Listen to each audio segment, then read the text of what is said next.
आपण पाहत आहात ए स्टार न्यूज चॅनल आणि हे आहेत आजच्या ठळक बातम्या। सोनपेठ पोलिसांच्या कारवाईत 10,25,000चा मुद्देमाल जप्त। गंगाखेड ते परडी रोडवर निळा पाटीजवळ दिनांक 7 फेब्रुवारी शुक्रवार रोजी पहाटेच्या सुमारास कारवाई करत सोनपेठ पोलिसांनी वाळूची छोटी वाहतूक करत असलेल्या टिप्पर ताब्यात घेतला। या प्रकरणी सोनपेठ पोलीस ठाण्यात गुन्हा दाखल करण्यात आला आहे। सदर कारवाई पोलीस निरीक्षक सूर्यमोहन बोलमवाड यांच्या मार्गदर्शनाखाली पोलीस अंमलदार कृष्णा तिडके नाटकर यांच्या पथकाने केली। पोलिसांनी एकूण 5 बरास आणि 1 टिप्पर मिळून 10,25,000 रुपयांचा मुद्देमाल जप्त केला। बालाजी दत्तराव बंडगर, आकाश अडकिने यांच्यावर सोनपेठ पोलीस ठाण्यात गुन्हा दाखल करण्यात आला आहे। सहाय्यक पोलीस निरीक्षक विनोद चव्हाण पुढील तपास करत आहे।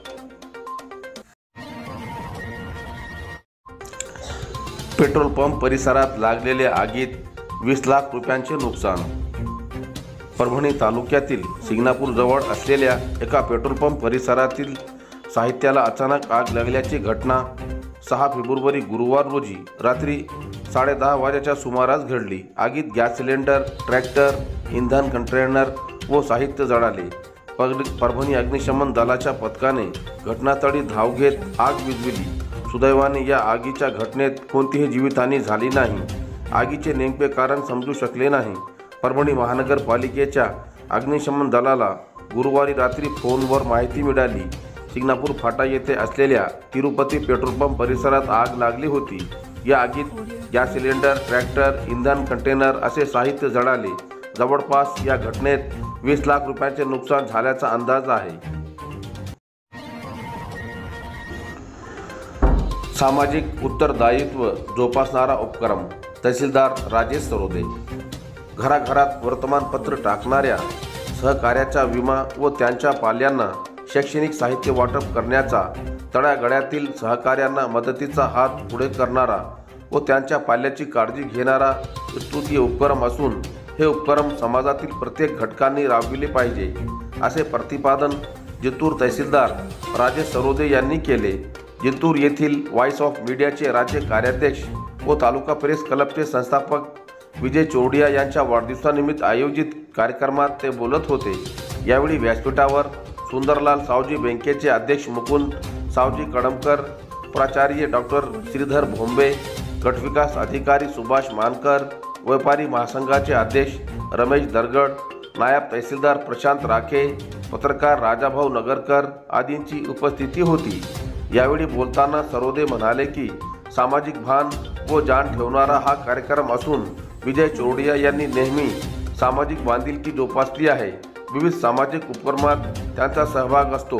पत्रकार क्षेत्रात काम करीत असताना प्रत्येकाच्या घरात वर्तमानपत्र पोहोचविण्याची कष्टकरी मुलांचे 10 लाखाचा विमा व त्यांच्या पाल्यांचा वर्षभर पुरेल एवढे शैक्षणिक साहित्य वाटप करण्याचा कार्यक्रम हा प्रेरणादायी व सामाजिक बांधिलकी जोपासणारा असल्याचे त्यांनी सांगितले। सेलू शहरात अज्ञात चोरट्याकडून 3 लाखांची रोकड लंपास। भारतीय स्टेट बँकेतून 3 लाख रुपयांची रक्कम काढून घरी परतणाऱ्या सेवानिवृत्त कर्मचाऱ्यांच्या हातातील पिशवी अज्ञात चोरट्यांनी हिसकावून पडविल्याची घटना सेलू शहरातील स्वामी विवेकानंद नगर भागात 6 फेब्रुवारी गुरुवार रोजी सायंकाळी घडली। स्वामी विवेकानंद नगरातील रहिवासी कृषी उत्पन्न बाजार समिती सेलूचे सेवानिवृत्त सचिव देवीदास जोगराम चव्हाण हे गुरुवारी दुपारी भारतीय स्टेट बँक येथून पैसे काढण्यासाठी गेले होते। 500 रुपयांच्या 100 नोटा असणारी प्रत्येकी 50,000 रुपयांची 6 बंडले पिशवीत घेऊन देवीदास चव्हाण हे ऑटोने घरी जात असताना विवेकानंद नगरातील गात यांच्या निवासस्थानासमोर ऑटोतून उतरून ते घरी निघाले असता पल्सर कंपनीच्या मोटरसायकलवरून आलेल्या 2 अज्ञात चोरट्यांनी त्यांच्या हातातील 3 लाख रुपये ठेवलेल्या पिशवी जबरदस्तीने हिसकावून दोघे चोरटे सरोदे नगराच्या दिशेने पळून गेले। या प्रकरणी देवीदास चव्हाण यांनी सेलू पोलीस ठाण्यात तक्रार दाखल करताच अपर पोलीस अधीक्षक यशवंत काळे, उपविभागीय पोलीस अधिकारी जीवन बेनीवाल, सहाय्यक पोलीस अधीक्षक ऋषिकेश शिंदे यांनी घटनास्थळी धाव घेऊन गुन्हा नोंदवून घटनेचा तपास सुरू केला आहे।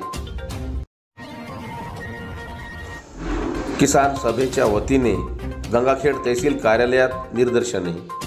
केंद्र सरकारच्या अर्थसंकल्पात दाढीत आत्मनिर्भर भारत करण्याच्या पोकळ बाता मारण्यात आलेल्या असून प्रत्यक्षात मात्र चालू वर्षी देशाला पुरेसे तुरीचे उत्पादन झालेले असताना केंद्रातील भाजप सरकारने निशुल्क दराने तूर आयात करण्यासाठी 1 वर्षाची मुदतवाढ दिल्याच्या परिणामी तुरीचे राज्यभरातील भाव पडले असून राज्यातील तुरीच्या भावात घसरण झालेली आहे।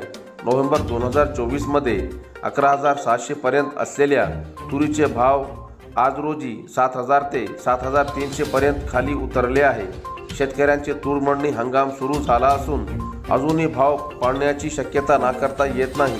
चालू वर्षी ऐन हंगामात हरभरा डाळीची विक्रमी आयात केल्यामुळे हरभरा पिकाचे बाजारभाव निम्नस्तरीय पातळीवर आल्याने राज्यातील कोरडवाहू शेतकरी उद्ध्वस्त झालेला आहे।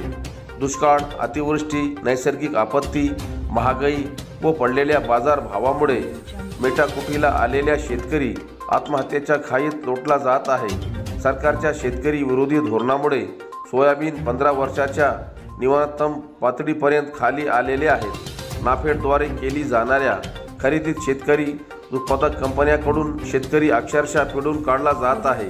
त्याच्याच नोंदणीकृत शेतकऱ्यांपैकी 51% शेतकऱ्यांचे सोयाबीन खरेदी अभावी घरात पडून आहे। सोयाबीन खरेदीची मुदत 8 फेब्रुवारी रोजी संपत आहे। सोयाबीन उत्पादकांना खरेदीची मुदतवाढ मिळणे आवश्यक आहे। कापूस पिकाचे बाजारभाव निम्नतम स्तरावर आलेले असून कापसाची CCI खरेदी वारंवार गुंडाळली जात आहे। दिनांक 1 फेब्रुवारीपासून बंद करण्यात आलेली CCI कापूस खरेदी बंद करण्यात आली आहे। ती पूर्ववत सुरू करण्यात यावी यासह अन्य मागण्या करण्यात आल्या। यावेळी किसान सभेचे जिल्हा secretary comrade Onkar Pawar, Gopinath Bhosale, comrade Shivaji Kadam, comrade Prasad Gore, comrade Suraj Tike, comrade Yogesh Phad, Narsing Gore, Vanchit Bahujan आघाडीचे जिल्हा संघटक सिद्धोदन सावंत, कृष्णा सावंत, कुलदीप पारवे, लहू केदारे यांच्यासह आदींची उपस्थिती होती। संत सेना महाराज मंदिरात मूर्ती प्राण प्रतिष्ठान सोहळा। पूर्णा शहरात नाभिक समाज बांधवाच्या वतीने पूर्णा शहरातील बोर्डीकर प्लॉटिंग परिसरात संत सेना महाराज मंदिरात विठ्ठल रुक्मिण व संत सेना महाराज यांच्या मूर्तीचे विविध प्राण प्रतिष्ठान सोहळ्याचे आयोजन करण्यात आले असून आज दिनांक 7 फेब्रुवारी शुक्रवार रोजी करण्यात आले असून या निमित्ताने 2 दिवस धार्मिक कार्यक्रमात रेलचेल असल्याची माहिती नाभिक समाज बांधवाच्या वतीने देण्यात आली आहे। आज पूर्णा शहरातील मुख्य रस्त्यावरून संत सेना महाराज यांच्या मूर्तीची ताड मृदंगाच्या गजरात मिरवणूक काढण्यात आली। यावेळी मोठ्या संख्येने नाभिक समाज बांधव व महिला सहभागी झाल्या होत्या। परभणी जिल्ह्यातील सर्व परीक्षा केंद्र परिसरात कलम 163 लागू। महाराष्ट्र राज्य माध्यमिक व उच्च माध्यमिक शिक्षण मंडळातर्फे उच्च माध्यमिक प्रमाणपत्र परीक्षा इयत्ता 12वी दिनांक 11 फेब्रुवारी ते 18 मार्च आणि माध्यमिक शालांत प्रमाणपत्र परीक्षा इयत्ता 10वी दिनांक 21 फेब्रुवारी ते 17 मार्च या कालावधीत आयोजित करण्यात आली आहे। परीक्षा कालावधीत परभणी जिल्ह्यातील सर्व परीक्षा केंद्रावर गैरप्रकार टाळण्यासाठी तसेच परीक्षा परिसरात शांतता आणि सुव्यवस्था राखण्यासाठी भारतीय नागरिक सुरक्षा संहिता 2023 चे कलम 163 लागू करण्यात येत असल्याची माहिती परभणी जिल्हा दक्षता समिती अध्यक्ष तथा जिल्हा दंडाधिकारी रघुनाथ गावडे यांनी दिली आहे। जालना नांदेड समृद्धी महामार्ग बाधित शेतकऱ्यांनी केले ठिय्या आंदोलन। जालना ते नांदेड समृद्धी महामार्गात संपादित होणाऱ्या शेत जमिनीला चालू बाजार भावाच्या 5 पट मोबदला द्यावा, अन्यथा जालना नांदेड समृद्धी महामार्गास जमीन संपादित करू देणार नाही, असा पवित्रा केर संतप्त शेतकऱ्यांनी आज दिनांक 7 फेब्रुवारी शुक्रवार रोजी दुपारी 3 वाजेच्या सुमारास परभणी जिल्हाधिकारी कार्यालयासमोर ठिय्या आंदोलन केले। या ठिय्या आंदोलनात विठ्ठल धस, मारुती मुंडे, पंकज देशमुख, खाजा काझी, अनंत मुंडे, संजय लांबाडे, गजानन लांबाडे, मुंजाजी पांचाळ, गणेश मुंडे, अशोक मुंडे, रामप्रसाद धस, रमेश धस यांच्यासह बाधित शेतकरी मोठ्या संख्येने उपस्थित होते। अनधिकृत फेरीवाल्यावर कारवाईची शिवसेनेची मागणी. परभणी महानगरपालिका हद्दीमध्ये असलेल्या Jintur road, Basmat road, Subhash road व शहराअंतर्गत येणाऱ्या प्रमुख रोडवर फेरीवाले हातगाडे हे न फिरता ते एकाच जागी उभे राहतात. यामुळे राहदारीस अडथळा नागरिकांना याचा निर्माण होत आहे. यामुळे अनधिकृत फेरीवाल्यावर कडक कारवाई करावी अशी मागणी शिवसेना शिंदे गटाच्या वतीने आज दिनांक 7 फेब्रुवारी शुक्रवार रोजी परभणी मनपा आयुक्त यांच्याकडे निवेदनाद्वारे करण्यात आली आहे. दिलेल्या निवेदनावर आनंद भरोसे, बाळासाहेब पानपट्टे, सचिन पाटील, बालाजी मोहिते, दीपक शिंदे यांच्या स्वाक्षऱ्या आहेत. संतोष पवार यांच्या कुटुंबियांना 50 लाखाची आर्थिक मदत देण्याची मागणी. सेलू शहरातील पारधी आदिवासी समाजातील संतोष प्रकाश पवार हे मागील 2.5 महिन्यापासून बेपत्ता होते. त्यांचा मृतदेह डिग्रसवाडी शिवारातील खदानीतून लोखंडी जाळीत दगड ठेवलेल्या अवस्थेत 14 जानेवारी रोजी सेलू पोलिसांनी बाहेर काढले. या प्रकरणाचा CID मार्फत तपास करून दोषीवर खुनाचा गुन्हा दाखल करण्यात यावा. मयत संतोष पवार यांच्या कुटुंबियांना 50 लाख रुपयांची आर्थिक मदत द्यावी अशी मागणी मयत संतोष पवार यांच्या आई धोंडाबाई प्रकाश पवार व कुटुंबियांनी आज दिनांक 7 फेब्रुवारी शुक्रवार रोजी परभणी जिल्हाधिकारी कार्यालयात अनुसूचित जाती जमाती आयोगाचे उपाध्यक्ष धर्मपाल मेश्राम यांना निवेदनाद्वारे करण्यात आली.